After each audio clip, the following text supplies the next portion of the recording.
Hey guys, how are you all?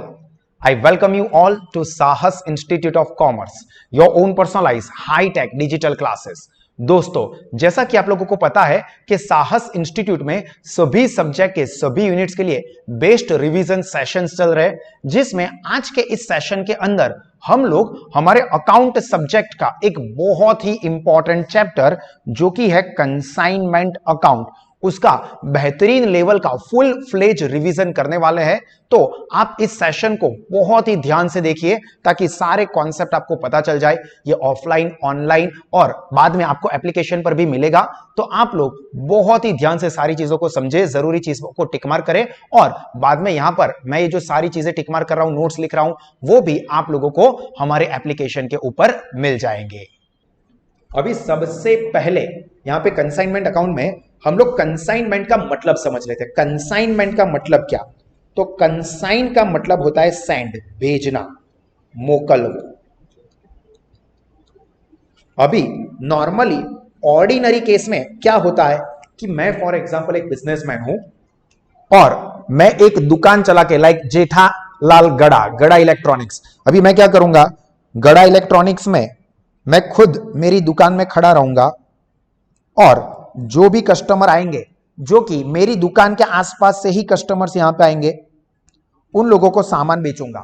But suppose मेरी ये जो प्रोडक्ट्स है या जो मैं ये चीजें बेच रहा हूं उसकी डिमांड दूर दूर तक है। मतलब जेठालाल की गड़ा इलेक्ट्रॉनिक्स तो मुंबई में है, पर फॉर एग्जाम्पल उनकी जो प्रोडक्ट है वो यहां पे वडोदरा में किसी को लेनी है, या बहुत सारे अलग अलग, अहमदाबाद से सुंदरलाल को लेनी है या सूरत से किसी को लेनी है, तो वो सब लोग जेठालाल के गड़ा इलेक्ट्रॉनिक्स पर तो जाएंगे नहीं, पर उसकी डिमांड है।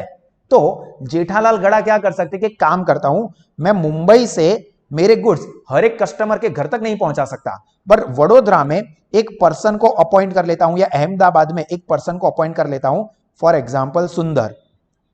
उसको मैं यहां से मेरी चीजें भेजूंगा, बेचूंगा नहीं हो, मैं चीजें सुंदर को भेजूंगा और वो सुंदर जो है वो बाद में अलग अलग लोग वडोदरा में जो कि ये गड़ा इलेक्ट्रॉनिक्स के इक्विपमेंट्स मतलब चीजें खरीदना चाहते हैं, वो वडोदरा से खरीद लेंगे।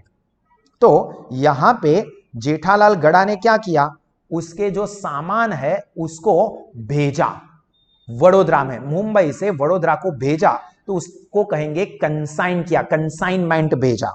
देखो, a dispatch of a goods from one person to another person. क्या बोला है?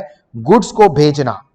डिस्पैच मतलब sending of goods from one person to another person, मतलब जेठालाल से सुंदर तक गुड्स पहुंचाना। अभी at different places for the purpose of either warehousing and ultimately sale. मतलब हम अलग अलग जगह पे, मुंबई से वडोदरा में, अहमदाबाद में, सूरत में, भावनगर में गुड्स भेजेंगे और फिर वहां पे अलग अलग कस्टमर्स को गुड्स बेचेंगे। ये अपना मेन पर्पस है। तो यहां पे ये जो कंसाइनमेंट हुआ उसको हम कहते हैं सेंड, मतलब भेजना। मतलब गुड्स ने આપણે આ એક જગ્યાએથી બીજી જગ્યાએ મોકલીએ છે કે ત્યાં એ ગુડ્સનું સેલિંગ થાય, વેચાણ થાય, તો એને આપણે કહીશું कंसाइन या फिर कंसाइनमेंट। क्लियर? मतलब यहां पे एक सिंपल एग्जांपल दिया है कि भाई रोहित शेट्टी है, वो फॉर एग्जांपल चेन्नई में स्टोर चलाता है। कौन सा स्टोर चलाता है? जगदीश चेवड़ो, जगदीश फरसाण। जो रोहित शेट्टी है वो चेन्नई में जगदीश फरसाण का स्टोर चलाता है। अभी उसकी जो डिमांड है ना, वो शिवगढ़ में भी है, मुंबई में भी है और गोवा में भी है, क्योंकि वहां पे सिम्बा था, यहां पे शिवगढ़ में सिंगम भाऊ और यहां पे अपना सूर्यवंशी। तो यहां पे गोवा के लोगों को भी जगदीश फरसाण पसंद है, शिवगढ़ के लोगों को भी जगदीश का फरसाण पसंद है, लीलो चेवड़ो फेवरेट चापड़ो के सूर्यवंशी मुंबई में भी लोगों को चाहिए। बट यहां पे ये चेन्नई से रोहित शेट्टी के लिए पॉसिबल नहीं है कि वो सभी जगह पे अपने स्टोर ओपन करें। तो अब वो क्या दिमाग लगाता है, रोहित शेट्टी अपने जगदीश के जो भी फरसाण है वो बेचता है शिवगढ़ में, यहां पे सिंघम के पास, हाँ। गोवा में भेजता है सिम्बा के पास, भेजता है, बेचता नहीं है, भेज रहा है, और मुंबई में भेजता है सूर्यवंशी को। अब ये सूर्यवंशी या ये सिम्बा या ये सिंघम क्या करेंगे, तो सिंघम शिवगढ़ में जिन लोगों को जगदीश फरसाण पसंद है उसको सेल करेगा, बेचेगा। क्या हुआ, जो रोहित सेठी है उसने भेजा सिम्बा को, उसने भेजा सिंघम को, उसने भेजा सूर्यवंशी को। अब जिन लोगों को मुंबई में जगदीश फरसाण चाहिए वो क्या करेंगे, सूर्यवंशी के पास जाएंगे और उसके पास से फरसाण खरीदेंगे। मतलब ये सूर्यवंशी बेचेगा मुंबई में, सिम्बा बेचेगा गोवा में, सिंघम बेचेगा शिवगढ़ में। क्या, रोहित सेट्टी के जगदीश फरसाण का चिवड़ा, मतलब उसका सेल्स बढ़ेगा। ठीक है, तो देखो consignment takes place under the following circumstances. कौन सी सिचुएशन में ये चीज प्रीफर की जाएगी कि भाई चलो हम लोग हमारे गुड्स अलग अलग लोगों को या अलग अलग जगह पे बेच के वहां पे सेल करते हैं, तो ये कंसाइनमेंट कौन से सर्कमस्टेंसेस में होता है, 2.5 मार्क्स के क्वेश्चन में काम लग सकता है। ठीक है, ये टॉपिक जो है ये 2.5 मार्क्स में ये काम लग सकता है, जो कि क्या है, तो व्हेन मैन्युफैक्चरर और trader does not have sufficient knowledge of the market situation. अभी देखो रोहित सेट्टी तो चेन्नई में रहता है, उसको क्या पसंद कि महाराष्ट्र के लोगों की या मुंबई के लोगों की पसंदगी क्या है, या गोवा के लोगों की चॉइस क्या है, या शिवगढ़ के लोगों को क्या अच्छा लगता है, वो उसको नहीं पता है। बट जो बंदा मुंबई में ही रहता है सूर्यवंशी, उसको मुंबई के लोगों के बारे में पता होगा। जो गोवा में रहता है सिम्बा, तो सिम्बा को गोवा के लोगों की उसकी पसंद की बारे में सारी चीजें जानकारी होगी। तो यहां पे जो रोहित सेट्टी है वो खुद गोवा में गुड्स सेल करने की जगह पे क्या करेगा, वो गोवा के किसी ना किसी बंदे को गुड्स भेज देगा। तो पहले कौन से सर्कमस्टेंसेस में उसने ऐसा किया, जब उसके पास ये मुंबई के या शिवगढ़ के या गोवा के मार्केट के बारे में नॉलेज नहीं था, तो उसने क्या किया, मुंबई में सूर्यवंशी को अपॉइंट कर दिया, गोवा में सिम्बा को अपॉइंट कर दिया, भाई तू गुड्स बेचना। तो पहला कौन से सिचुएशन में कंसाइनमेंट होता है, तो जब जो मैन्युफैक्चरर या ट्रेडर या सेलर है उसको मार्केट के बारे में ज्यादा नॉलेज नहीं है अलग अलग मार्केट में, तब वो कंसाइनमेंट करना पसंद करेगा। दूसरा, जब गुड्स न्यू है एंड बहुत डिफिकल्ट है उसको बेचना, तो उसके लिए एक्स्ट्रा एफर्ट्स लगाने पड़ेंगे। गुड्स नया है, अभी कस्टमर को उसके बारे में ज्यादा पता है नहीं। अभी रोहित सेट्टी खुद चेन्नई में भी दुकान रखेगा, वहां पर भी गुड्स बेचेगा, मुंबई में भी रखेगा, या वो गोवा में भी रखेगा, वो शिवगढ़ में भी रखेगा, तो वो कितनी जगह पे पहुंच पाएगा, कितने कस्टमर्स को समझा पाएगा। इसलिए वो क्या करता है, किसी बंदे को अपॉइंट कर देगा, भाई तू गोवा में ही है तो तू गोवा के लोगों को समझा, सिंघम तू शिवगढ़ के लोगों को समझा, सूर्यवंशी तू मुंबई के लोगों को समझा। तो जब गुड्स नया हो मार्केट में और उसको सेल करना डिफिकल्ट हो, तभी भी उस सिचुएशन में भी क्या कर सकता है कि ये कंसाइनमेंट प्रीफर कर दे। Then third, when the manufacturer or a trader may find it expensive to maintain his own sales force।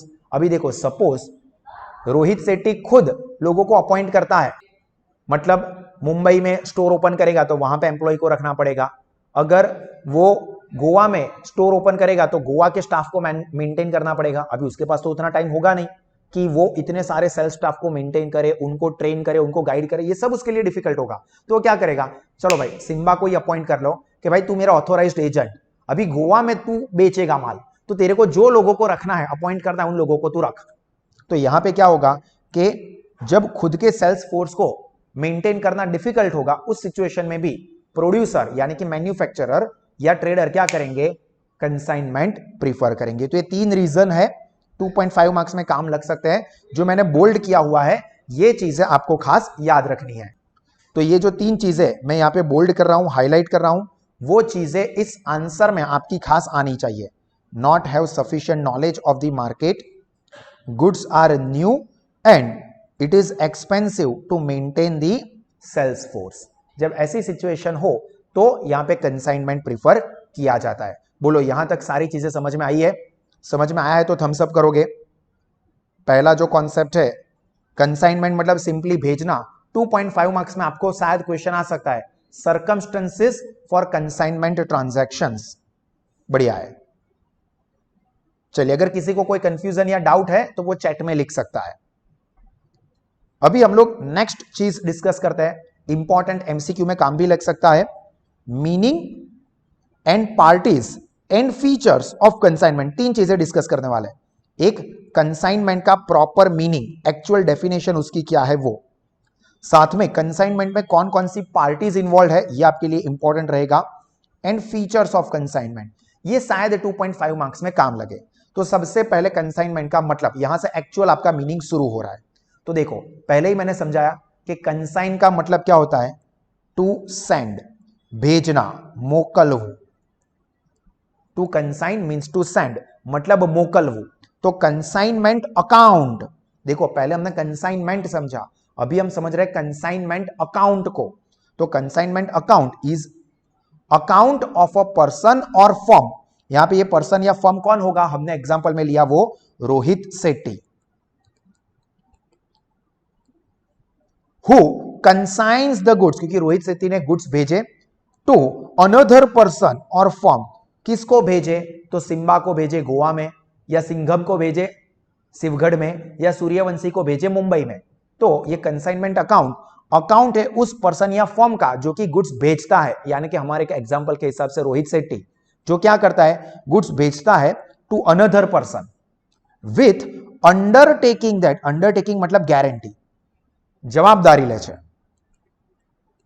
क्या, the goods will be sold on behalf of and at the risk of sender. Sender कौन है अपना, रोहित सेट्टी। मतलब के consignment account वो account है जिसमें एक पर्सन या एक फर्म, हमारे एग्जांपल के हिसाब से रोहित सेट्टी क्या करता है, गुड्स सेंड करता है टू अनदर पर्सन और अनदर फर्म, हमारे एग्जांपल के हिसाब से सिंघम, सिम्बा या सूर्यवंशी। और वो लोग इस बात के साथ एश्योरेंस देते हैं कि भाई हम लोग गुड्स बेचेंगे, बट ये गुड्स बेचने में सारा का सारा रिस्क, और किसके बदले में बेचेंगे, सेंडर के बदले में। मतलब goods are sold on behalf of and at the risk of, मतलब के મોકલનાર રોહિત શેટ્ટીના બદલામાં એના વતી અમે ગુડ્સ વેચીશું અને એનું બધું જ જોખમ એ પણ કોનું રહેશે, રોહિત શેટ્ટીનું જ, मतलब મોકલનારનું જ। તો જેમાં આ બધી જ વસ્તુઓ લખાઈ છે, that account is called consignment account।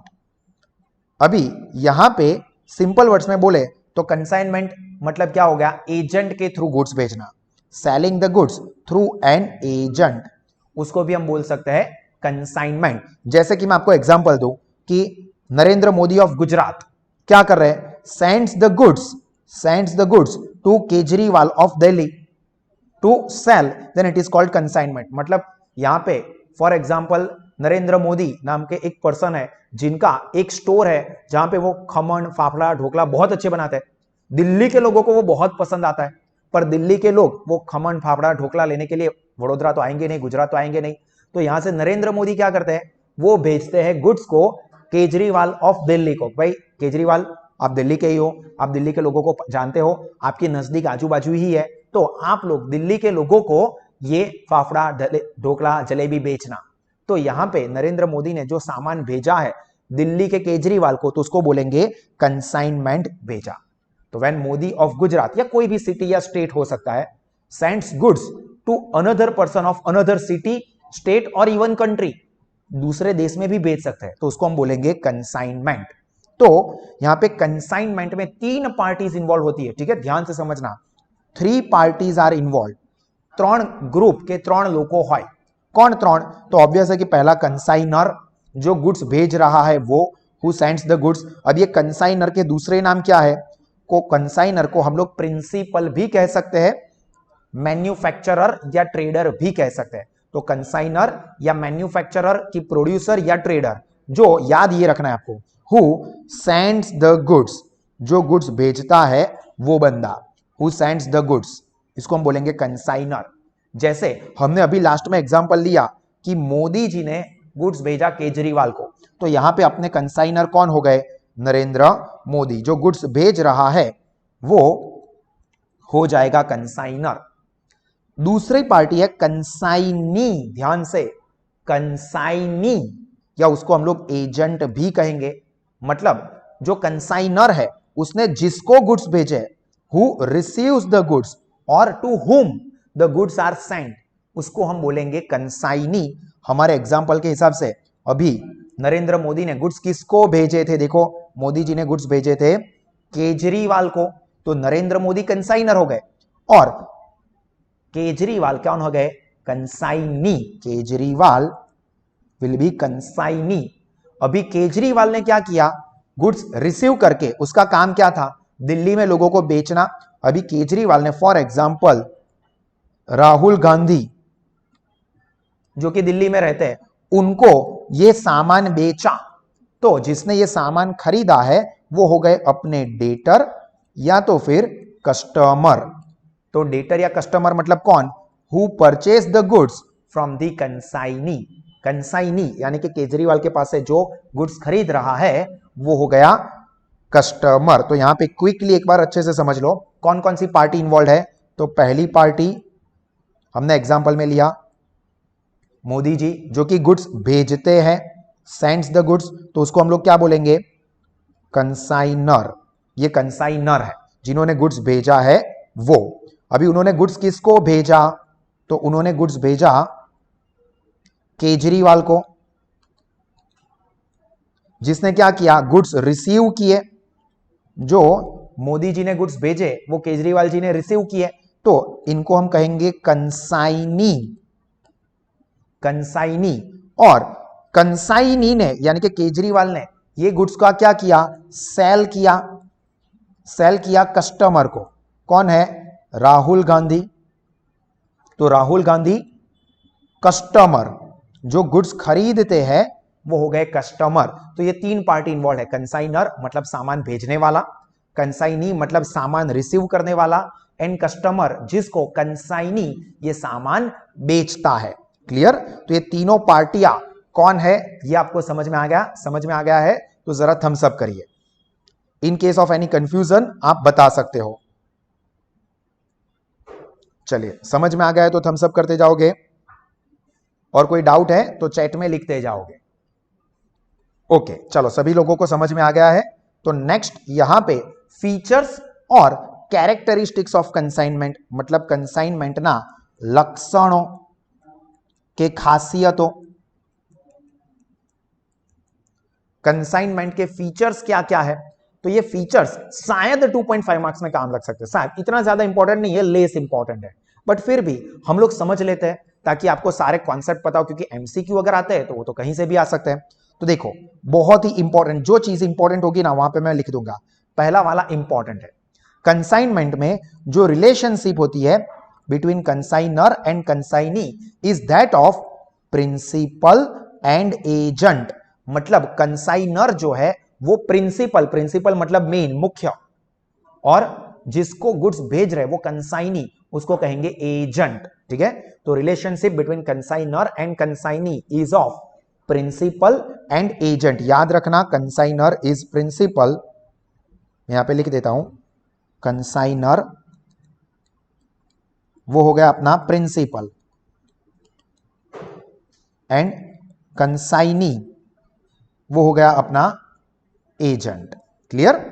Then consign किया ना, इसका मतलब सेल नहीं किया है, कंसाइन डजंट मीन सेल्स। तो यहां पे होता क्या है? सिर्फ ट्रांसफर ऑफ पोजेशन। देखो, possession and ownership both are different, इसको भी जरा अच्छे से कॉन्सेप्चुअली समझ लो। यहां पे हमने जो एग्जांपल लिया कि ये जो मोदी जी है, इन्होंने गुड्स भेजे हैं, सेंड किए हैं, नॉट सेल। देखो ध्यान से, मैं यहां पे मेंशन करता हूं सेंड एंड नॉट सेल। किसको गुड्स भेजे हैं? इन्होंने गुड्स भेजे हैं केजरीवाल ऑफ दिल्ली, ये केजरीवाल को गुड्स भेजे हैं। तो यहां पे क्या हुआ? जो नरेंद्र मोदी के पास गुड्स थे, पोजेशन इनके पास था, पोजेशन मतलब हॉव, हमारी पास है हॉव, वो अब पोजेशन किसके पास चला गया? केजरीवाल के पास। पर जो ओनरशिप है ना, ओनरशिप वो तो अभी भी मोदी जी के पास ही है। ओनर कौन रहेगा? ओनर ऑफ द गुड्स वो कंसाइनर यानी कि मोदी ही रहेंगे। ठीक है? क्या कहा? कंसाइनर सिर्फ गुड्स का पोजेशन भेज रहे, ओनरशिप कंसाइनी को नहीं मिलती है। तो यहां पे होता क्या है? सिर्फ पोजेशन ट्रांसफर होता है एंड नॉट ओनरशिप, मतलब नॉट प्रॉपर्टी। प्रॉपर्टी का मतलब टाइटल या ओनरशिप। ठीक है? ये इंपॉर्टेंट था कि consignment is not a sale, just transfer of possession. તમારું બાઇક તમે તમારા ફ્રેન્ડને વાપરવા માટે આપો છો કે જા તારે ફરવા જવું છે ને, જા सिमरन जा, जी ले अपनी जिंदगी. बाइक दे रहे हो तो आपने आपकी बाइक उसको दी है, पर बाइक की मालिकी अभी भी आपके पास है, तो ये कंसाइनमेंट के जैसा हो गया. कंसाइनमेंट नहीं हुआ, कंसाइनमेंट के जैसा कि ओनरशिप आप ही के पास है, बट पोजेशन आपकी बाइक का आपने अपने दोस्त को दिया है, तो ये हो गया कंसाइनमेंट जैसा, मतलब ट्रांसफर ऑफ पोजेशन. देन ये इंपॉर्टेंट नहीं है, consignee sells the goods at the risk of consignor only. वो तो डेफिनेशन में ही देखा कि consignee sells the goods on behalf of and at the risk of consignor. तो यहां पे कंसाइनी गुड्स बेचेगा, पर वो बेच के प्रॉफिट होता है या लॉस होता है या कुछ भी प्रॉब्लम हो जाता है, ये सारा का सारा रिस्क कंसाइनर का ही रहेगा. कंसाइनर मतलब गुड्स बेचने वाला, कंसाइनी को इसके साथ कोई लेना देना नहीं होगा. क्लियर? मतलब देखो यहां पे लिखा ही है, प्रॉफिट हुआ या लॉस हुआ, ये सब किसका होगा? कंसाइनर का ही होगा. तो सर कंसाइनी क्यों काम करेगा? कंसाइनर ही सारा प्रॉफिट खाने वाला है, तो कंसाइनी काम ही क्यों करेगा? क्योंकि कंसाइनी को क्या मिलेगा? फिक्स कमीशन मिलेगा. भाई आपने सामान बेचा ना, चलो आपका कमीशन ले लो, आपकी इनकम हो गई. उसका प्रॉफिट या लॉस कोई लेना देना नहीं कंसाइनी को. कंसाइनर प्रॉफिट या लॉस बेयर करेगा, कंसाइनी अपना फिक्स कमीशन ले लेगा. ठीक है? देखो ये सेंटेंस आपको कैसे काम लग सकते हैं, मैं क्यों समझा रहा हूं कि सर ये आप सारे फीचर्स इतने इंपॉर्टेंट नहीं है ऐसा बोल रहे हो, तो समझा क्यों रहे हो? क्योंकि आपको एमसीक्यू में इस तरह से पूछ सकते हैं, from the following blank is true और correct in regard to consignment, या तो blank is not true regarding consignment. तो आपको ये सेंटेंस पता होने चाहिए कि इसमें से कंसाइनमेंट के साथ क्या जुड़ा हुआ है, कंसाइनमेंट के साथ क्या जुड़ा हुआ नहीं है. मतलब अगर यहां पे ऐसा दे देते हैं कि in consignment consignor sell the goods to consignee, मतलब आपको पता होना चाहिए कि भाई ये क्या हो गया? रॉन्ग हो गया. क्यों? क्योंकि कंसाइनर कंसाइनी को सेल नहीं करता है. तो आपको पता होगा कि नॉट सेल, तो अगर कुछ सेंटेंस घुमा फिरा के दिए तो आप अच्छे से अटेम्प्ट कर पाओगे. रट्टेबाजी से काम नहीं होगा, समझना ही पड़ेगा. ठीक है? 1.5 घंटा देना पड़ेगा इस सेशन के लिए आपको, बट 1.5 घंटे में ये चैप्टर की पूरी चीजें मैं आपको क्रिस्टल क्लियर करवाने वाला हूं. बस टाइम, एनर्जी और डेडिकेशन वो मेंटेन करके रखना. ठीक है? चलिए फिर ये वाला चीज इतनी इंपॉर्टेंट नहीं है. Consignee is concern with the commission only, ये हमने ऑलरेडी देख लिया कि कंसाइनी को क्या मिलेगा? कंसाइनी कमीशन लेके निकल जाएगा. If the goods are damage or destroyed, तो रिस्क किसका है? ये तो हमने ऑलरेडी देख लिया, कंसाइनर का. मतलब गुड्स डैमेज हो गए, मोदी जी ने फाफड़ा जलेबी वो सब भेजा केजरीवाल को, पर बीच में सपोज पहुंचते पहुंचते जलेबी जो है वो बिगड़ गई. जलेबी अब बिगड़ गई, तो ये बिगड़ गया, नुकसान हो गया. जोखिम किसका? केजरीवाल का नहीं, मोदी जी का. मतलब के कंसाइनर का, जो गुड्स भेज रहे हैं उनका यहां पे रिस्क रहेगा. एंड कंसाइनी इज एंटाइटल, ये याद रखना, entitle to recover all the expense. Consignee मतलब केजरीवाल, हमारे एग्जाम्पल के हिसाब से उन्होंने अगर कोई भी खर्चा किया हुआ है तो वो खर्चा वो कंसाइनर के पास से वसूल कर सकते हैं. मतलब कि फॉर एग्जांपल गुड्स दिल्ली में पहुंच गए, तो वहां पे केजरीवाल जी ने क्या किया? दिल्ली में टोल टैक्स पे किया, वहां पे अनलोडिंग मतलब ट्रक में से सामान उतरवाने का खर्चा किया, कुछ और खर्चा किया है, तो वो सारे के सारे खर्चे पे कंसाइनी ने किए हैं. बट वो सारे के सारे खर्चे कंसाइनर के पास से वापस कलेक्ट कर लेगा कि भाई लाओ मेरे पैसे दे दो, ये खर्चा मैंने किया है. क्योंकि एक्चुअली में सारा का सारा रिस्क और सेल कंसाइनर के बिहाफ में हो रहा है, तो वो खर्चा करने की रिस्पॉन्सिबिलिटी कंसाइनर की है. तो कंसाइनी अगर कोई खर्चा पैसा अपने पॉकेट से पे कर रहा है, तो वो वापस कंसाइनर के पास से कलेक्ट कर लेगा, ले लेगा. And as soon as the consignee sells the goods, ये याद रखना इंपॉर्टेंट है, जैसे ही कंसाइनी गुड्स बेच देता है कस्टमर को, तब ये कंसाइनी क्या बन जाएगा? Will become the debtor of the consignor. क्यों? क्योंकि यहां पे ध्यान से समझो, जैसे ही गुड्स सेल हुआ, मतलब केजरीवाल जी ने राहुल गांधी जी को गुड्स बेच दिया, तो अब राहुल गांधी को गुड्स बेचा, मतलब वो पैसे उसके राहुल गांधी किसको देंगे? केजरीवाल जी को देंगे. पर वो पैसे केजरीवाल किसको सबमिट करवाएंगे? मोदी जी को. तो यहां पे जैसे ही गुड्स एक बार बिक गया, राहुल गांधी को सामान बेच दिया केजरीवाल जी ने, फिर वो पैसा यहां पे क्या होगा? केजरीवाल को मोदी जी को बेचना पड़ेगा. मतलब यहां पे केजरीवाल कंसाइनर के लिए, यानी कि कंसाइनी कंसाइनर के लिए क्या बन जाएगा, डेटर बन जाएगा, देवादार बनी जैसे। क्लियर। तो यहां पे हमारे ये जो फीचर्स थे वो कंप्लीट हुए। ये फीचर्स का इंपॉर्टेंस ये है कि एमसीक्यू में आपको इस तरह से पूछे कि ब्लैंक इज ट्रू और correct in regards to consignment और blank is not true with regards to consignment, तो आपको काम लग सकता है। चलो समझ में आया है तो जरा प्यारा प्यारा थम्स अप कर दीजिए। बहुत बढ़िया। चलो इन केस ऑफ कंफ्यूजन, अगर आप ध्यान से सुन रहे हो और कोई कंफ्यूजन है तो आप डाउट पूछ सकते हो चैट में। ठीक है, चैट में फिलहाल डाउट लेंगे, लास्ट में आपको अनम्यूट करके जो भी डाउट है या पूछना है तो आप पूछ पाओगे। ठीक है, चलिए ये वाला क्वेश्चन इंपॉर्टेंट फॉर 2.5 मार्क्स। ये वाला टॉपिक आपको 2.5 से इवन 4 मार्क्स में भी आ सकता है। 2.5 टू 4 मार्क्स इंपॉर्टेंस। कंसाइनमेंट और सेल के बीच में डिफरेंस क्या है? कंसाइनमेंट मतलब सिर्फ भेजना, सेल मतलब गुड्स भेज भी दिया, उनका हो भी गया। तो कंसाइनमेंट और सेल के बीच में डिफरेंस क्या है? तो सबसे पहला पॉइंट है ओनरशिप ऑफ गुड्स, गुड्स की ओनरशिप। तो यहां पे ध्यान रखना, ओनरशिप और पोजेशन ये दोनों चीजें अलग अलग है। ओनरशिप मतलब मालिकी, जैसा मैंने आपको एग्जांपल दिया कि आपके फ्रेंड को आपने अपनी बाइक दी कि भाई जा तेरे को तेरी बंदी को घुमाने ले जाना है, तो मैं तेरे को मेरी बुलेट दे रहा हूं। तो आपने उसको पोजेशन दिया, आपने उसको आपकी बुलेट के पेपर भी दे दिए, ये ले आज से तेरी मालिकी के। नहीं, आपने ओनरशिप नहीं दी है। तो ध्यान रखना कि कंसाइनमेंट में ownership is not transferred, possession transfer होता है, ओनरशिप इज नॉट ट्रांसफर। आपको सिर्फ इतना ही लिखना है कि ownership is not transferred in consignment. Clear. अगर आपको ये डिफरेंस पूछते हैं तो आप लिखोगे कैसे, समझ लो। अगर आपको यहां पे पूछा है 2.5 से 4 मार्क्स के लिए difference between consignment and sale, तो आपको क्या करना है, टेबल ड्रॉ करना है डिफरेंस के लिए। इस तरह से आप टेबल ड्रॉ करोगे, बीच में से फोल्ड एक तरफ, जैसे आप 11 12 स्टैंडर्ड में भी डिफरेंस तफावत लगता था, एज रीते टेबल ड्रॉ कर दोगे। फिर यहां पे टाइटल दे दोगे कंसाइनमेंट सेल, आगे एक लाइन आप रखोगे जहां पे आप पॉइंट लिखोगे कि ये पॉइंट कौन सा है, तो ये लाइन ड्रॉ कर दोगे फॉर पॉइंट। तो पहला पॉइंट क्या आया, ओनरशिप, आप यहां पे लिखोगे ओनरशिप। अब ओनरशिप के लिए कंसाइनमेंट अकाउंट में सेंटेंस क्या लिखोगे, ओनरशिप इज नॉट ट्रांसफर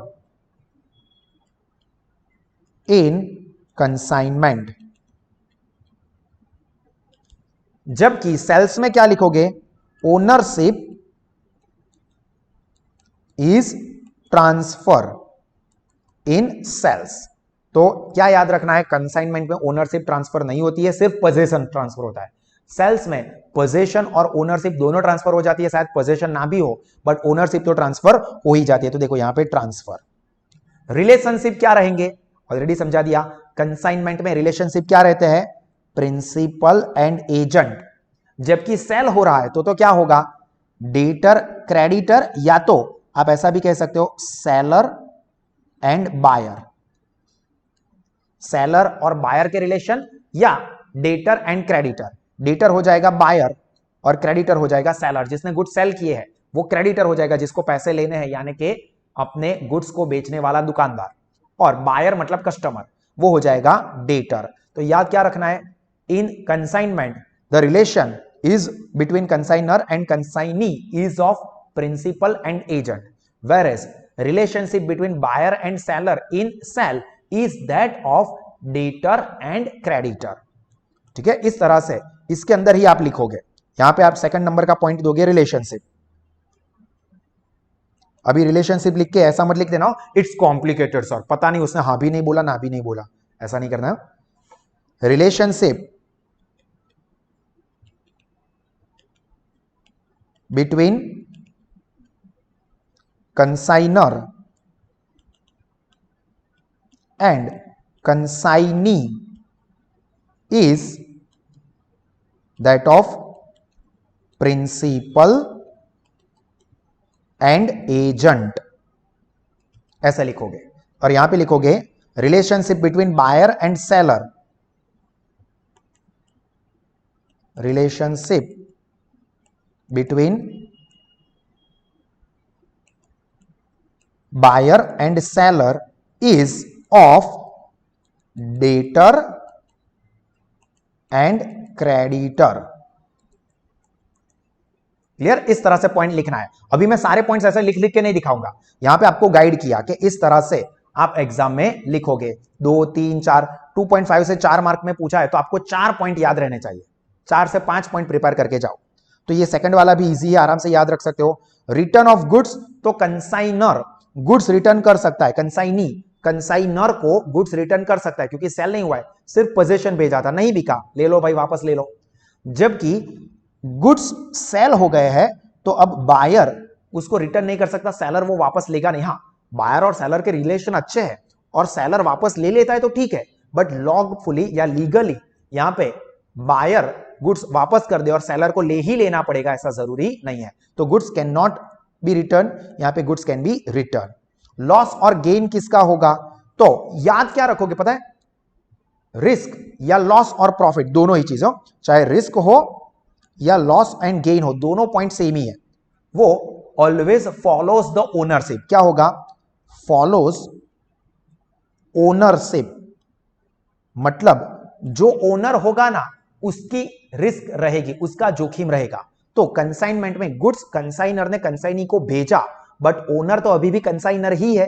तो जो भी प्रॉफिट या लॉस होगा यहां पे, ये फॉलोज ओनरशिप, ये यहां पे, हाँ, या रिस्क वो किसका रहेगा? कंसाइनर का, because he is the owner.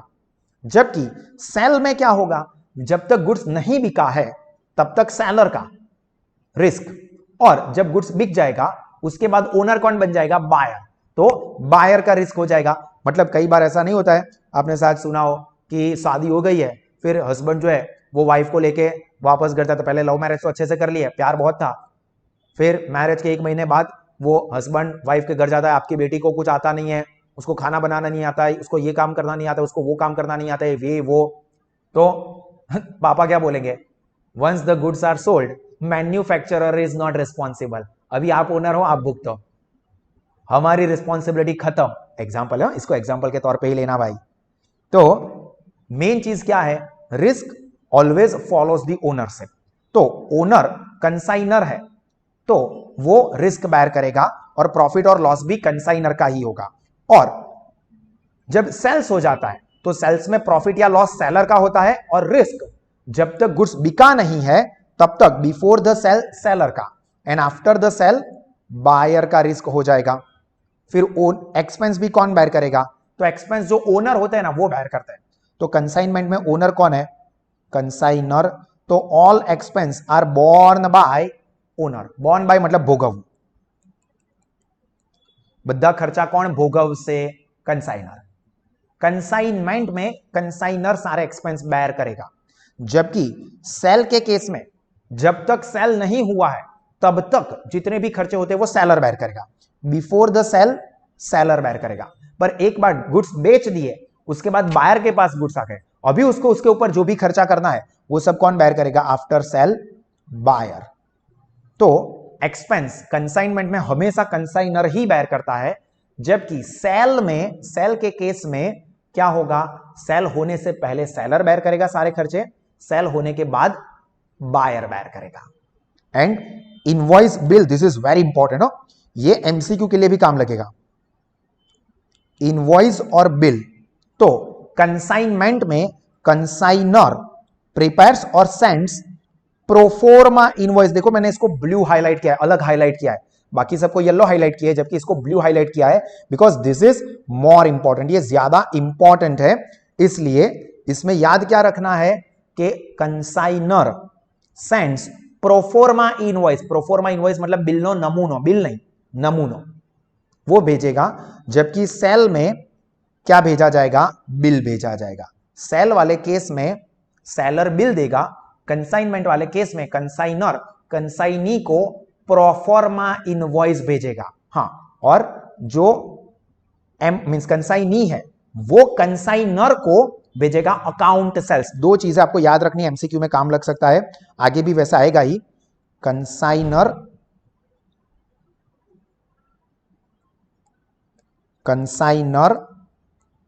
Sends to consignee, क्या भेजेगा? Proforma invoice. और कंसाइनी जो है वो कंसाइनर को क्या भेजेगा? Account sales.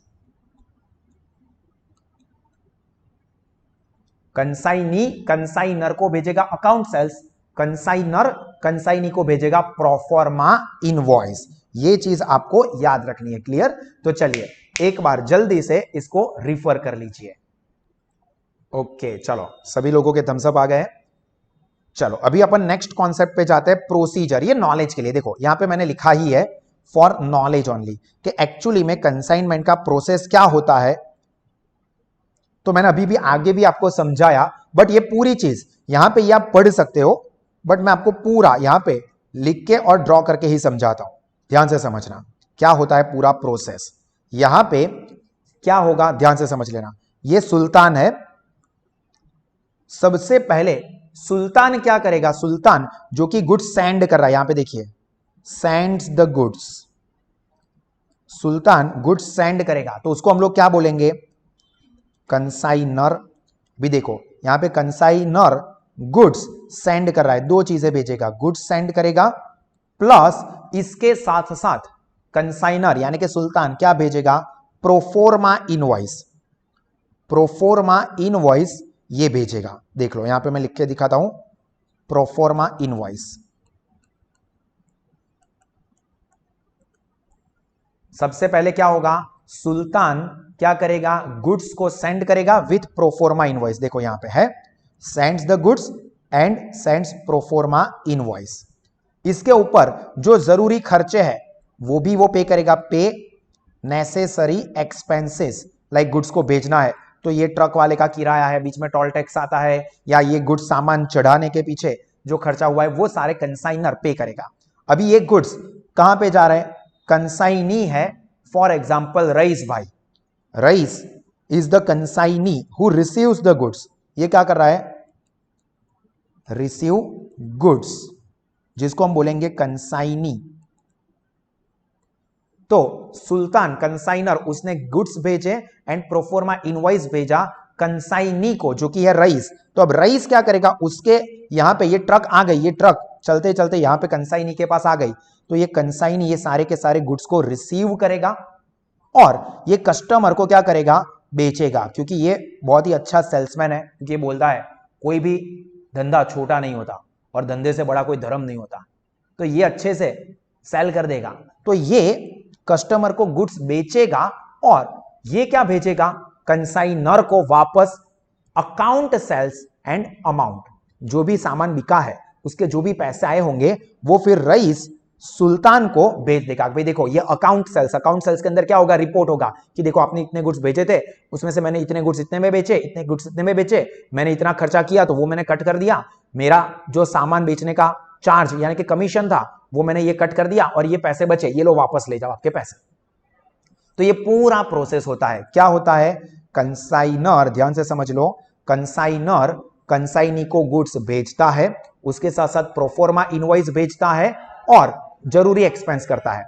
फिर कंसाइनी ये सारे के सारे गुड्स को रिसीव करता है, फिर कंसाइनी वो गुड्स को रिसीव करता है, उसके ऊपर जरूरी खर्चे कंसाइनी को करने पड़ते हैं तो वो करेगा। फिर कंसाइनी कस्टमर को गुड्स बेचेगा और कस्टमर को गुड्स बेचने के बाद उसमें से जो पैसे आएंगे वो और ये जितना भी सेल्स के ट्रांजैक्शन किए हुए उसका रिपोर्ट कार्ड यानी कि अकाउंट सेल्स कंसाइनी कंसाइनर को भेजेगा। क्लियर? तो ये पूरा प्रोसेस चलता है कंसाइनमेंट में। क्लियर हुआ? ये मैंने आपको पूरा डायग्रामेटिकली भी समझाया और ये पूरा जो यहां पे लिखा है देखो, कंसाइनर पे सर्टेन एक्सपेंस, देन कंसाइनी वो शायद हो सकता है कुछ अमाउंट एडवांस में भी दे, फिर कंसाइनी गुड्स बेचेगा और बाद में फाइनली वो सारी की सारी अमाउंट रेमिट करेगा मतलब भेजेगा। ठीक है? ये पूरा प्रोसेस, ये मैंने सारी चीजें समझा दी। देखो ये अकाउंट सेल्स। हाँ, ये चीज एक इंपॉर्टेंट है, कंसाइनी जो भी खर्चे पे करता है ना वो दो कैटेगरी में डिवाइड होते हैं। एक होते हैं डायरेक्ट एक्सपेंसेस और एक होता है इनडायरेक्ट एक्सपेंसेस। ये जो नोट मैं बोल रहा हूं या लिख रहा हूं ना वो खास याद रखना, बहुत इंपॉर्टेंट चीज मैं बोल रहा हूं। एमसीक्यू में बहुत ज्यादा काम लगेगा। All expense paid by consignor, मतलब कंसाइनर जितने भी खर्चे करता है, they are all treated as direct expense. सारे के सारे खर्चे डायरेक्ट एक्सपेंस माने जाते हैं किसके? कंसाइनर के। अभी कंसाइनी जो खर्चे करता है, एक्सपेंस पेड बाय कंसाइनी, वो दो कैटेगरी में जाते हैं। एक डायरेक्ट एक्सपेंसेस, वो डायरेक्ट एक्सपेंस वो कहां तक के? Up to expense up to the goods received, up to goods received by him, मतलब उसको गुड्स उसके गोडाउन तक पहुंचता है तब तक जो खर्चे होते हैं, लाइक बीच में टोल टैक्स पे करना या जो ट्रक ड्राइवर है उसको कोई चार्ज देना, वो सारे के सारे माने जाते हैं डायरेक्ट एक्सपेंस। और दूसरा है इनडायरेक्ट एक्सपेंस, वो गुड्स रिसीव करने के बाद जितने भी खर्चे करता है, लाइक गोडाउन का रेंट देता है या सेल्स मैनेजर को सेल्स कमीशन देता है या अपने स्टाफ को सैलरी देता है, जो भी करता है, एडवर्टीजमेंट करता है, पैकिंग करता है, ऑल एक्सपेंसेस जो कि उसको गुड्स रिसीव हो जाने के बाद करता है, ये सारे के सारे इनडायरेक्ट एक्सपेंसेस माने जाते हैं। After expense, after goods received, goods receive हो जाने के बाद जितने भी खर्चे करता है वो सारे के सारे इनडायरेक्ट एक्सपेंस। और आगे चल के हम समझेंगे, जब हम लोग स्टॉक की वैल्यू कंसीडर करेंगे ना, स्टॉक की वैल्यू, तो कंसाइनर के सारे खर्चे कंसीडर किए जाते हैं और कंसाइनी के सिर्फ और सिर्फ डायरेक्ट एक्सपेंसेस ही क्लोजिंग स्टॉक की वैल्यू कंसीडर करते वक्त ध्यान में रखने होता है। तो ये चीज आप लोगों को याद रखना है, जो कि हम लोग अभी आगे डिस्कस करने ही वाले हैं। तो ये पूरा प्रोसेस किस तरह से चलता है कंसाइनमेंट का, ये नॉलेज के लिए था, बट फिर भी मैंने आपको डिटेल में समझाया कि आपको पता हो कि कंसाइनमेंट एक्चुअली में वर्क कैसे करता है। चलो, यहां तक की चीजें समझ में आ गई है तो जरा थम्स अप कर दीजिए। समझ में आता हो तो थम्स अप करोगे, बाउंस जाता हो तो आप अपना कोई भी डाउट है तो वो पूछ सकते हो। चलिए, अभी ये कुछ इंपॉर्टेंट टर्मिनोलॉजीज है जो कि आपको एमसीक्यू के लिए भी काम लगेगा, as well as important for 2.5 marks. MCQ plus 2.5 marks में आपको पूछ सकते हैं कोई भी दो टर्म एक्सप्लेन करें। तो जो चीजें मैं आपको आगे समझा चुका हूं वही है यहां पे। पहला है प्रोफोर्मा इनवॉइस। प्रोफोर्मा इनवॉइस मतलब बिलनो नमूनो, जो मैंने आपको आगे ही समझा दिया कि consignor sends a statement to the consignee. Consignor consignee को एक स्टेटमेंट भेजेगा, मतलब एक पेज भेजेगा जिसके अंदर उसने क्या दिया होगा? Giving details of the goods dispatch. जो गुड्स उसने डिस्पैच किए, डिस्पैच मतलब सेंड, मतलब सुल्तान ने रईस को जो गुड्स भेजे हैं उसकी इंफॉर्मेशन होगी कि कौन से टाइप के गुड्स भेजे हैं, कितनी क्वांटिटी में भेजा है, कौन सी क्वालिटी का है, उसका वेट क्या है, उसका प्राइस क्या है, उसका मार्किंग या पैकिंग क्या है, उसकी सारी डिटेल कंसाइनर कंसाइनी को भेजता है। जो स्टेटमेंट में ये सारी चीजें लिखी हुई होती है उसी स्टेटमेंट को कहा जाता है प्रोफोर्मा इनवॉइस। तो कंसाइनर कंसाइनी को एक स्टेटमेंट भेजता है जिसके अंदर जो कंसाइनर ने गुड्स भेजे हैं उसकी सारी डिटेल्स होती है, लाइक कौन सी टाइप के गुड्स भेजे, उसकी क्वांटिटी कितनी है, क्वालिटी कैसी है, वेट कैसा है, प्राइसिंग क्या है, मार्किंग क्या है, पैकिंग क्या है, जो भी चीजें आपको याद रहती है वो लिखने की यहां पे। ठीक है, दो तीन नाम भी याद रखोगे, लाइक प्राइस, क्वांटिटी, क्वालिटी, चलेगा, पर गुड्स की इंफॉर्मेशन होगी। तो वो जो स्टेटमेंट में ये गुड्स की इंफॉर्मेशन कंसाइनर ने लिख के कंसाइनी को भेजी है उस स्टेटमेंट को कहा जाएगा प्रोफोर्मा इनवॉइस। क्लियर? उसके बाद जैसे मैंने यहां पे एग्जांपल में बता ही दिया कि कंसाइनर सुल्तान कंसाइनी को गुड्स भेजता है, ये गुड्स भेजा तो इसमें कौन सी क्वालिटी के गुड्स भेजे, कौन सी कितनी क्वांटिटी में गुड्स भेजे हैं, उसका वेट क्या है हर एक का, प्राइस क्या है, ये सारी चीजें लिखा हुआ एक स्टेटमेंट देगा। इसके अंदर ये सारी चीजें लिखी होगी। तो ये जो स्टेटमेंट भेज रहा है कंसाइनर उसी को हम बोलेंगे प्रोफोर्मा इनवॉइस। जबकि उसका ऑपोजिट अकाउंट सेल्स, अभी देखो यहां पे सुल्तान ने यानी कि कंसाइनर ने कंसाइनी रईस को सामान भेजा। अभी कंसाइनी ने वो गुड्स अलग अलग लोगों को बेचा होगा, तो कितने गुड्स सेल किए, कौन सी प्राइस पे सेल किए, उसने उसके लिए कितना एक्सपेंस किया, भाई उसने जो सेल्स किया उसके ऊपर कंसाइनी का खुद का कमीशन कितना बन रहा है, और मेरे को कितनी अमाउंट ड्यू है जो कि कंसाइनर आपको पे करनी है, तो अमाउंट ड्यू। ये सारी की सारी चीजें लिखा हुआ एक और स्टेटमेंट होता है जो कि कंसाइनर को भेजता है। तो ये स्टेटमेंट जहां पे कंसाइनर को इंफॉर्मेशन भेजता है उसको कहते हैं अकाउंट सेल्स। देखो, पीरियोडिकल स्टेटमेंट फर्निश मतलब प्रोवाइड, जणाववू, दर्शाववू। So by consignee to consignor क्या चीजें होगी, कितने गुड्स रिसीव्ड किए, कितना सेल्स किया, कितने खर्चे किए, मेरा कमीशन कितना बन रहा है, ये सारी चीजें उसके अंदर होगी जो कि एक्स्ट्रा है। बट कंसाइनर को जो स्टेटमेंट भेजेगा उसके अंदर सारी इंफॉर्मेशन होगी, उसको हम कहेंगे अकाउंट सेल्स। तो आपको याद क्या रखना है, दो चीजें मेन है, एक proforma invoice send by consignor to consignee, ये याद रखना है, एंड कंसाइनर को क्या भेजेगा, अकाउंट सेल्स। ठीक है, ये याद रखना है। समझ में आया यहां तक, ये दो इंपॉर्टेंट टर्म्स है, बाकी की काम की नहीं है। यहां पे account sales and proforma invoice समझ में आया। Proforma invoice send by consignor to consignee, thumbs up करोगे समझ में आया है तो। And account sales send by consignee to consignor. चलिए, उसके बाद एडवांस, ये तो सिंपल सी बात है भाई। देखो यहां पे सुल्तान जो है वो रईस को 5 लाख रुपए का सामान भेज नहीं रहा है, भेज रहा है। कंसाइनर कंसाइनी को 5 लाख रुपए का सामान भेज रहा है कि भाई आप वहां पे गुड सेल करना। अभी कंसाइनी कल को प्रॉपर कोई अमाउंट ना भेजे तो, या कुछ लोचा लबाचा हो जाए तो यहां पे कंसाइनर क्या करेगा, कंसाइनी के पास से एक एडवांस अमाउंट ले लेगा कि भाई आप एक काम करो, मैं आपको 50 लाख का या 5 लाख का सामान दे रहा हूं जो आप वहां पे सेल करोगे और उसमें से आपको पैसे मिलने वाले हैं, फिर आप वो अमाउंट मुझे भेजोगे। बट इतना सारा सामान मैं आपको भेजू तो एक ट्रस्ट के लिए या एक एग्रीमेंट के लिए मुझे एक एडवांस अमाउंट दे दो। तो कंसाइनर को क्या करेगा, चलो भाई मैं 50,000 रुपए आपको एडवांस में या तो कैश दे देगा, या तो चेक देगा, या ड्राफ्ट देगा, कोई भी फॉर्म में दे सकता है एडवांस। ठीक है, कंसाइनर में ask consignee to deposit some money, कुछ पैसा एडवांस में दे दो, जो कि कैश में भी दे सकता है, या चेक में भी दे सकता है, या बैंक ड्राफ्ट भी हो सकता है, जो कि कोई फिक्स अमाउंट हो सकती है, बिल्स भी हो सकता है। यहां पे देखो, bill of exchange, draft, cash, cheque, कुछ भी हो सकता है। अभी ये एक कोई स्पेसिफिक अमाउंट भी हो सकती है, या सर्टन परसेंटेज भी हो सकता है कि मैंने आपको जितने का सामान भेजा है ना उसके 10% आप मुझे एडवांस दे दो, या 5% मुझे एडवांस दे दो।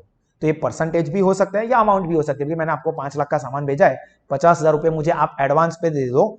वो कैश में भी हो सकता है, चेक में भी, या ड्राफ्ट भी। पर ये इतना काम का नहीं है, इसका टेंशन मत लेना।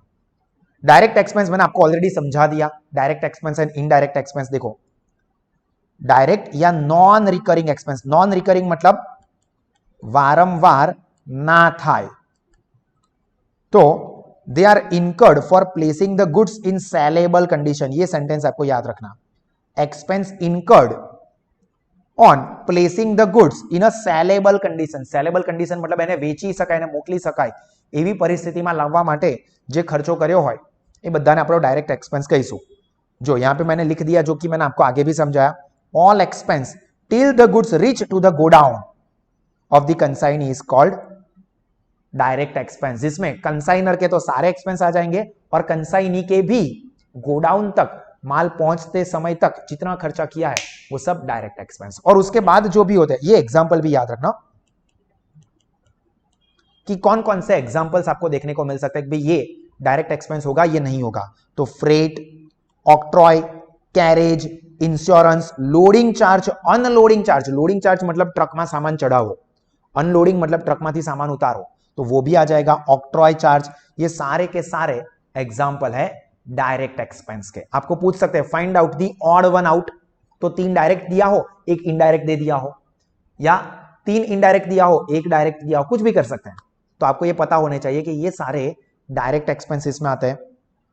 एंड ये भी बहुत इंपॉर्टेंट सेंटेंस है, ये जो डायरेक्ट एक्सपेंसेस होते हैं ना, they are part of cost, they are part of the cost, मतलब जो सामान भेजा है उसकी कॉस्ट, પડતર કિંમત એ ડિસાઈડ કરીએ એમાં ડાયરેક્ટ એક્સપેન્સ બધા જ એડ થાય। એ મેં તમને કીધું, જ્યારે આપણે ક્લોઝિંગ સ્ટોકની વેલ્યુ શોધીશું તો उसके अंदर ओरिजिनल प्राइस प्लस कंसाइनर के सारे एक्सपेंस एंड कंसाइनी के expense up to the goods reach to his godown, जो कि डायरेक्ट एक्सपेंस पे माने जाते हैं, वो सारे कंसीडर किए जाते हैं, जो कि मैंने यहां पे लिखा ही है कि they are added to the cost of stock. और ये भी याद रखना है, जो कि आगे कहा हमने यहां पर, कि they are non recurring in nature. Non recurring मतलब वारंवार ना थाय, जबकि इनडायरेक्ट एक्सपेंस या तो रिकरिंग एक्सपेंसेस, इनडायरेक्ट एक्सपेंस अप्रत्यक्ष, या रिकरिंग मतलब वारंवार थाय। तो जो एक्सपेंस गुड्स कंसाइनी के गोडाउन पे पहुंच जाता है उसके बाद होते हैं, वो सारे के सारे होते हैं इनडायरेक्ट या रिकरिंग एक्सपेंस। देखो जो किसके लिए किए जाते हैं, ये याद रखना, इंक्रीज द सेल और मार्केटिंग।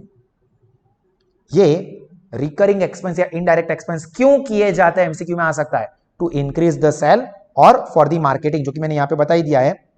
कब होते हैं, कंसाइनी के गोडाउन पे गुड्स पहुंच जाता है उसके बाद जो खर्चे होते हैं ये सारे के सारे इनडायरेक्ट एक्सपेंसेस में कवर होते हैं, एंड इनको नॉट एडेड, देखो क्या लिखा है, not added to the cost of stock. Stock की प्राइस में ऐड नहीं किया जाता है। देखो आगे हमने क्या देखा, डायरेक्ट एक्सपेंस को स्टॉक की प्राइस में ऐड किया जाता है, इनडायरेक्ट एक्सपेंस को स्टॉक की प्राइस में ऐड नहीं किया जाता है। क्लियर। और इसके एग्जाम्पल ये भी काम लग सकते हैं, like godown rent, storage charges और एडवर्टाइजमेंट एक्सपेंस और salary of salesman, this all are the example of indirect expenses. ये डायरेक्ट एक्सपेंस के एग्जाम्पल थे ये वाले, और ये इनडायरेक्ट एक्सपेंस के एग्जाम्पल्स है जो आपको एमसीक्यू के एंगल से भी काम लग सकते हैं। फिर ये तो आपको पता है 11th स्टैंडर्ड में आ चुका है, डिस्काउंटिंग ऑफ बिल, हुंडी वटाववी। ठीक है, ये हालांकि इतना इंपॉर्टेंट नहीं है बट फिर भी समझ लो।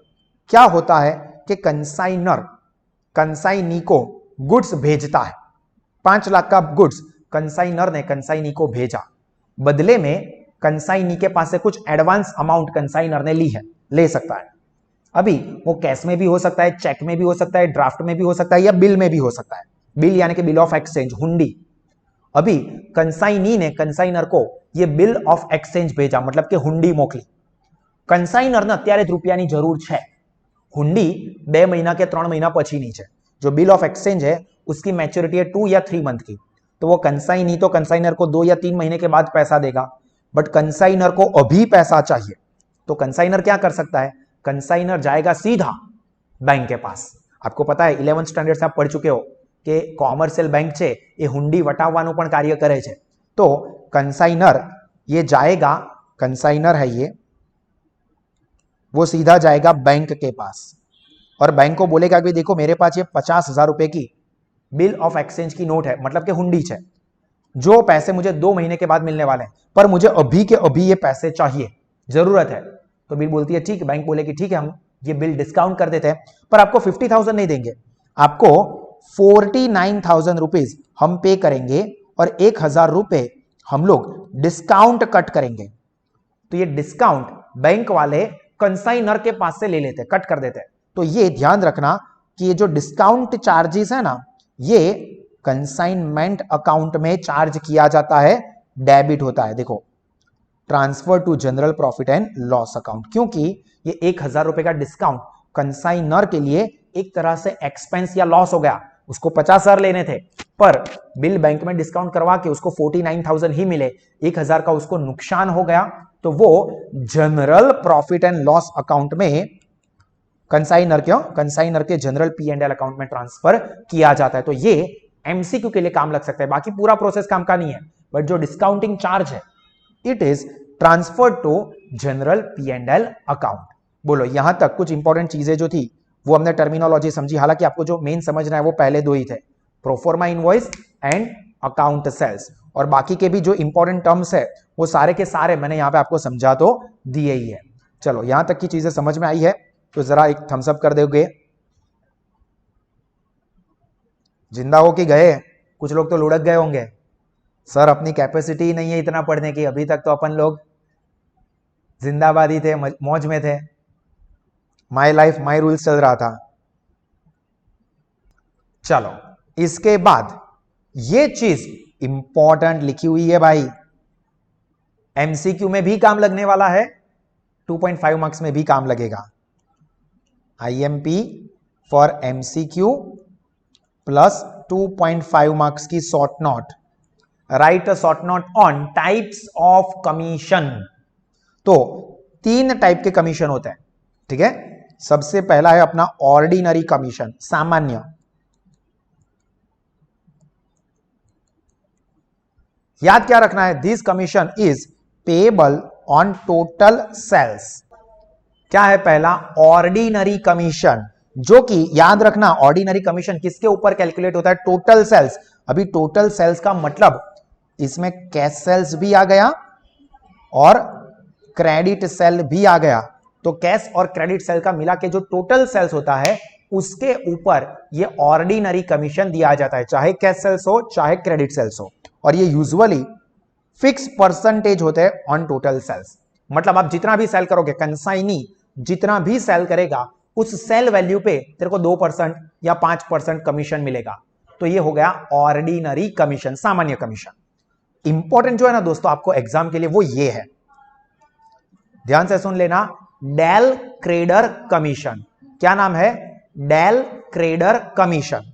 अब ये del credere commission is allowed to consignee, याद रखना किसके ऊपर, ऑन ग्रॉस सेल्स प्रोसीड, यानी कि टोटल सेल्स।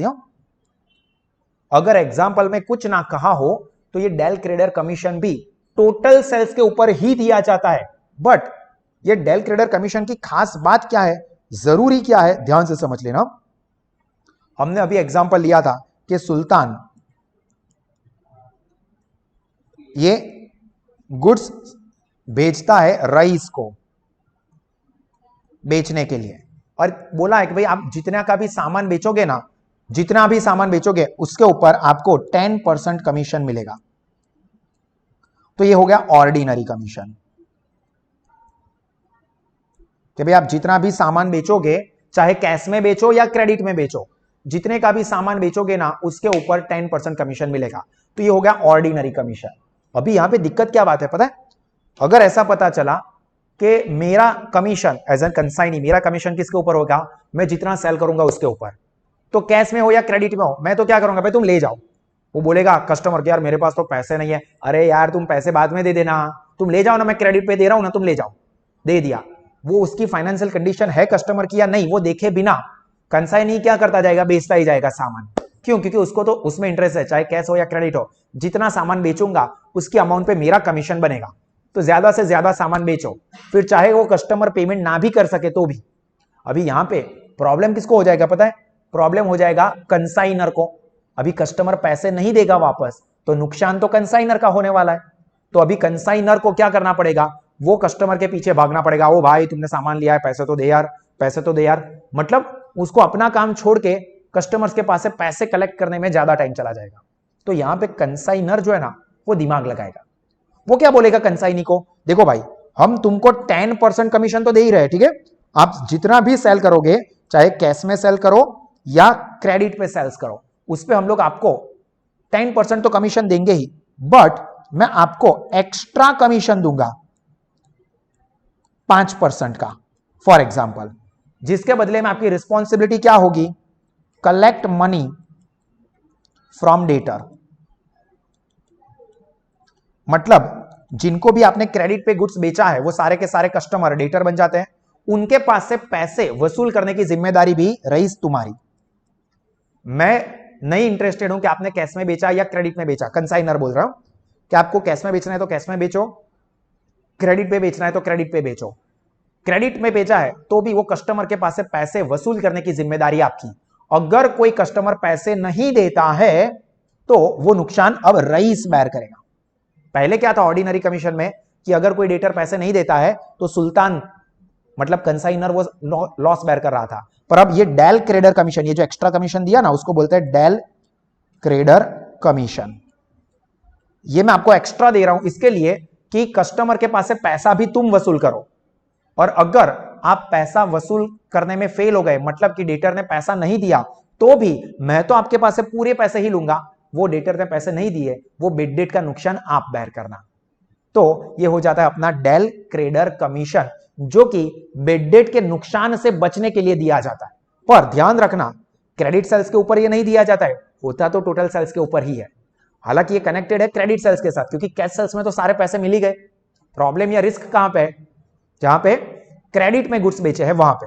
तो ये क्रेडिट पे गुड्स बेचे, उसमें से पैसे वसूल करने के लिए, क्रेडिट सेल्स को प्रमोट करने के लिए एमसीक्यू में आता है, what is the purpose for allowing del credere commission?